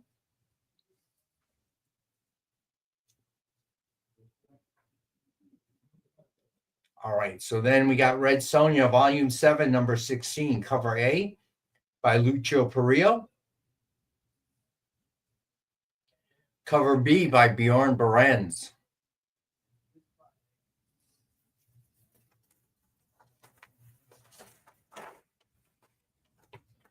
Cover C by Joseph Michael Linzer. Cover D by Walter Giovanni. You sure can, Commander in Beef. All right, let me get through this, and I'll do that for you guys. Cover E, Cosplay by Kale Jean, or Jean, I'm not sure. Cover F, 110 ratio, Modern Icon by Jenny Frison, and we have that for 10. Cover K by Lucio Perillo, limited edition version, and we have that for 50. Cover L, Lucio Perillo, UV, and we have that at cover price of $4.99. And then for you Space Ghost fans, Space Ghost Volume 1, trade paperback, direct, $19.99. Space Ghost trade paperback, $19.99. And then Space Ghost hardcover for $24.99. All right, so Commander in Beef, you wanted the Vampirella, right? Is that right? So you get all 3 at $140. I think you wanted the Red Sonja. Oh, Red Sonja. Hold on. Sorry. Thank you, Robbie. Preston wants the Vampirella and Space Ghost, though, too. All right. Package with his court cover. All right. So which ones now? Preston wants the Vampirella and the Space Ghost. Gotcha. All right.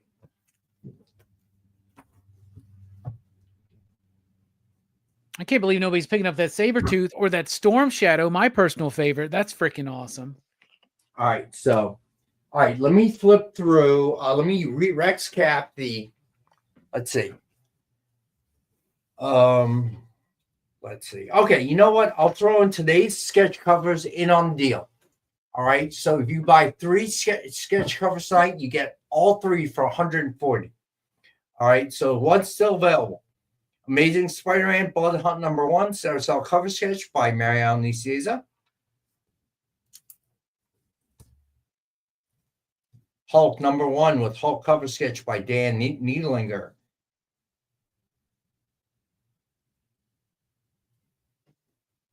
Human Torch cover sketch collage, Kirby homage by Joe Del Beato and Marianne Nicieza.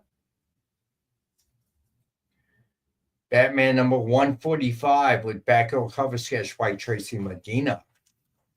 All right.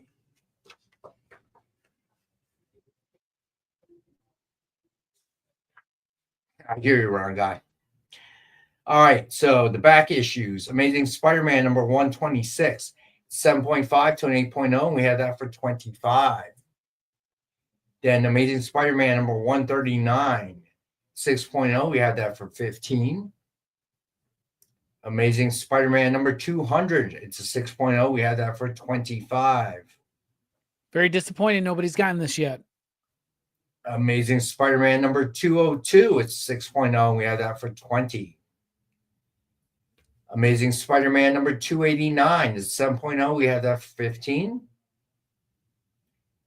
Amazing Spider-Man #410 Newsstand Edition. We have that. It's an 8.5. We have that for $20. Then Captain America #180 First Appearance Nomad. It's a 5.0. We have that for $25.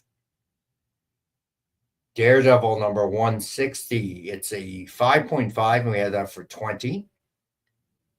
Fantastic Four #119. It's 6.0, and we have that for $15. Hulk #150. It's 7.5, and we have that for $20. Marvel Premiere #19. It is a 6.0. We have that for $45. Marvel's Greatest Comics. It's a #92, 7.5, and we have that for $20. Tales of G.I. Joe #1. It is an 8.0. We have it for $25. Tales of Suspense #63. It's a 5.0. We have that for $35. Tales of Suspense #64. It is a 3.0. And we have it for $25. Tales of Suspense #79. It's a 3.5 to a 4.0, and we have that for $20. Avengers #135. It's a 4.5, and we have that for $15. Amazing Spider-Man #136. It is a 6.0, and we had that for $40. Then we have Swamp Thing #15. It's 6.0. We had that for $20. Then Captain America #168. It's a 7.0, and we had that for $25. Daredevil #181. It's a 9.0, and we had that for $40. Deadpool #1 from 1997. It's an 8.5, and we had that for $50. Hulk #172. It's an 8.5, and we have that for $20. And then Amazing Spider-Man #103, CGC 8.0. We had that for $100. Ghost Rider #22, CGC 9.8. We had that for $200. Then Gotham City Sirens #5, CGC 9.4, and we have that for $50. All right. So let's go through the Jessica Courts that are left. And I will do this deal, whether it's Jessica Court or Tony Scott. If you pick up 3, I'll do it for $140. All right. So here we go. Here's the Jessica Courts that are left.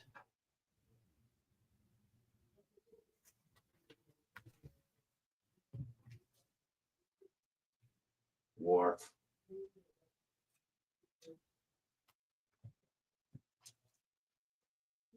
Jessica Court's Joker. The Joker's insane. That's awesome. Isn't it?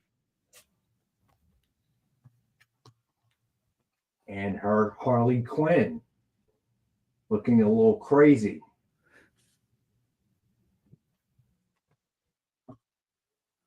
Yeah, I saw the Evil Dead Pinhead or pinball machine, TJ. It looks great. Right. So in a combination of 3 sketch covers, and I'll include the ones that we did tonight. Sabretooth. Oh, that Sabretooth is a must. That's so good.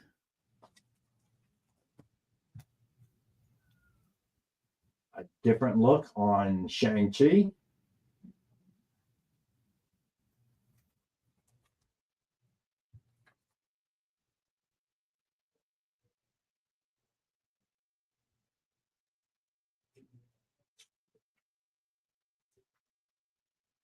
I remember that Jaws pinball machine.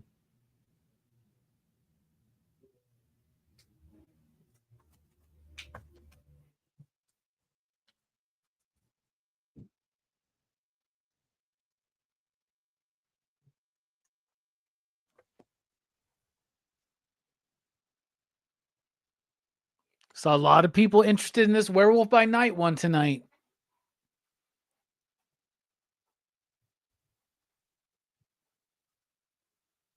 The Storm Shadows, bang. My personal favorite of the Tony Scott selection tonight. This is dope.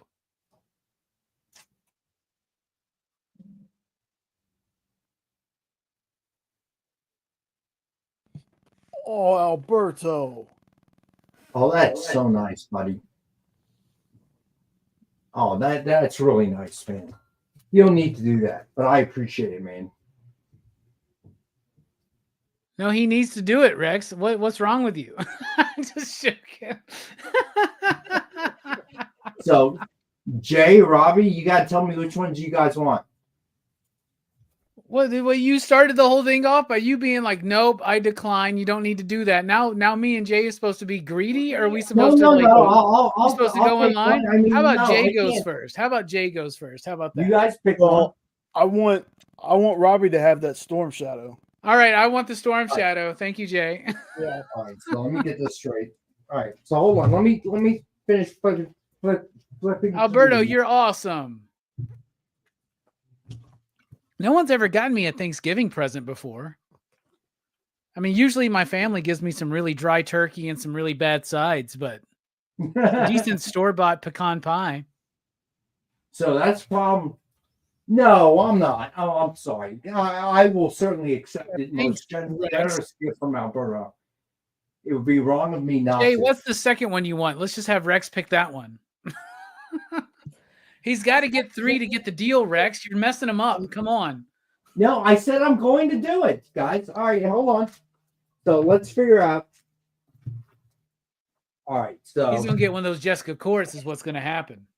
I know it. Yeah, I can feel All it. right, so Storm Shadows for Robbie. Which one do you want, Jay? Will you show the courts one more time? Because I really want to get a Jessica Court. Yeah, I can do that. Hold on one second. So Alberto, that's way too kind, man. That's way too kind. Like, all right, that's just kind enough, Alberto. Thank you. Oh, that Joker one, Jay. Look at that Joker one. I think that's it. That's the one. All right. Yeah, so that's this one's the one. going to Jay. And let me see. I really Alberto's our favorite person of the evening. I really hope Rex gets that Sabretooth, because that Sabretooth's dope. But you know he's going to get a Jessica Court. He's probably going to get that Harley Quinn. No. I'm taking Tony Scott. Oh. You know what? I am taking Sabretooth. Nice. Yeah. Alberto. Body language on that Sabretooth is dope, man. What's that? The body language on that Sabretooth is dope. It's like, that's a dude who killing is very easy, right?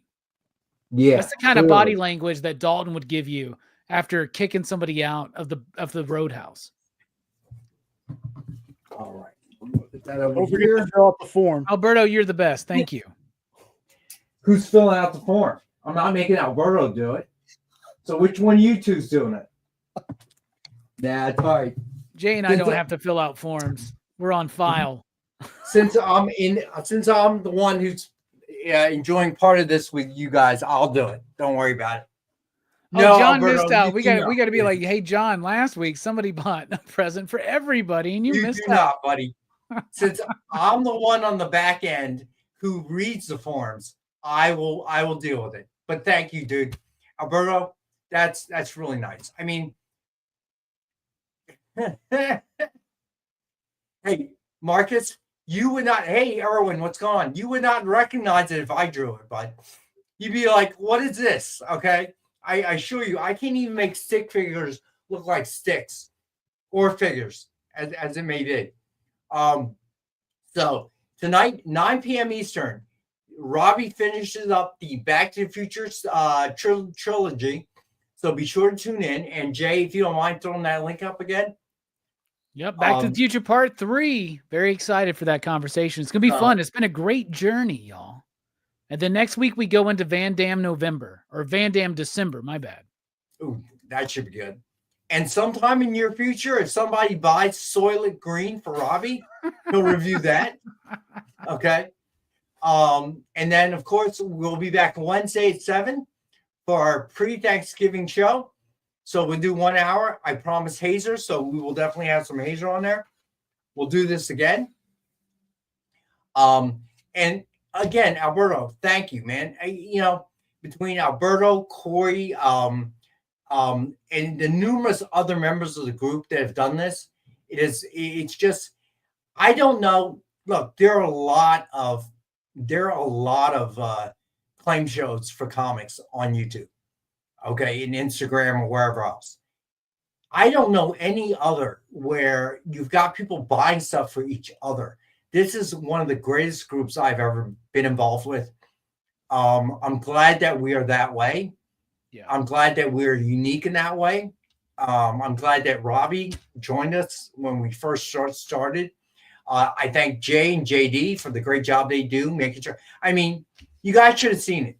When we started, the pictures of the comics were in the middle of the screen. Strangely enough, it would always block my face. I'm not sure why. And then to what we have today, where it's off to one side with the graphics and everything else. Yeah. So major thanks to Jay and JD. Kyle, though. Yeah, all the guys that work behind the scenes. But I got to admit, I mean, the only thing that stayed the same is the Cowboys still not won a Super Bowl since we started. Man. I'm sorry. I'm sorry, dude. I had to do that. Don't forget the giveaway, Rex. Oh, yes, that's right. Thank God you mentioned that. I totally forgot. All right. So, Jay, if you would, please, one last chance to enter the giveaway. Put in hashtag EXP Monday, all lowercase, in the chat. Okay. And the giveaway tonight is Nick's number 411 copy FOC by Gribo Vigante. All right.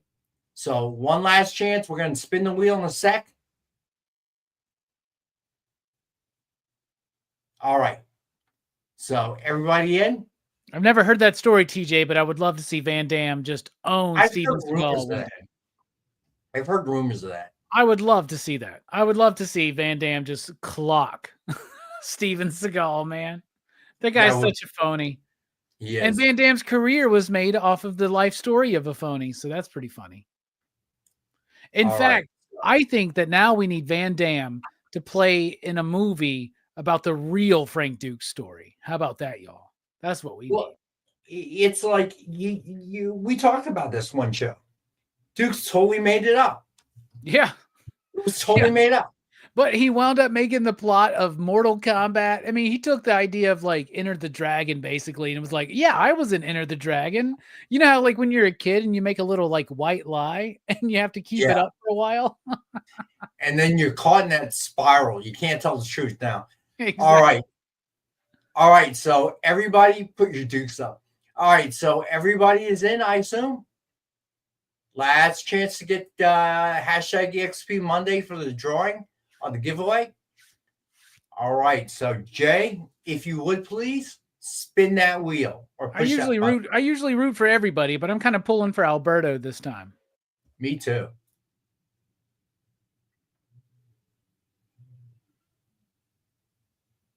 But Kenneth Bird. Congrats, Ken. Very cool.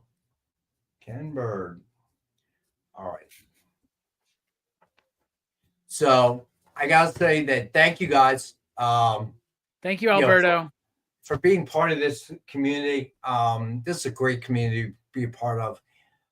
We've had, other than that one time we got spammed with Jesus and what was it again? His polyps, his family's polyps. That's right. Other than that, we've never had that really happen either. It's remember the real reason for the season, y'all. Jesus's polyps. That was weird. That was a bot. No question about it. That was a bot, man. It was just too fast. I remember. Oh my God. I forget. And I love how some people in the chat will still bring that up, and it cracks me up every time. Jay couldn't keep up with it. It had to be a bot, man. Every time Jay would get rid of one, another one would pop up. So-and-so has the polyps. Yeah, exactly. It was crazy, man. I was like, why Jesus and why polyps? I just didn't get it. Okay. Early stages of AI, I guess. I don't know. But it reminded everybody to go get their prostates checked. So yeah, there you go. There's the message. So we will be back Wednesday. If you can't join us Wednesday, have a great, safe Thanksgiving. Robbie, if I don't talk to you between now and Thursday, you have a great Thanksgiving. Same to you, buddy. I eat the same hot pot. So I love this show. I love this show. So before we leave, yes. I know I usually tell everybody what's coming on after this, but I want to go ahead and do this for folks. So we've been having producers live sales shows. We're going to be having another one this Sunday at 6 Eastern, 5 Central. And Kyle just gets nuts with these thumbnails. I love that. It's Photoshop. It's a dangerous thing. Yeah. Your Photoshop's pretty good. His is a little sus, though. I'm just gonna say. But after you get it feels like he gave up halfway through that one. After you get done watching Pop Culture Philosophers and the awesome movie night they're gonna have, come back at 11 Eastern, 10 Central for Best Coast Comics when they're gonna be asking, what is a Grail? That Photoshop is better. Yeah. Well, yeah. they do their own. Kyle did ours. All right. So there you go. Anyway, thank you guys. Thank you for watching. Thank you for being part of the group. Most of you guys have been long timers. Thank you, Robbie. Thank you, Jay, JD, Kyle, everyone that does what they do behind the scenes. If I don't see you guys on Wednesday, thanks, Becky. If I don't see you guys on Wednesday, have a great Thanksgiving. If I see you guys on Wednesday, I'll see you guys on Wednesday. All right. Be safe.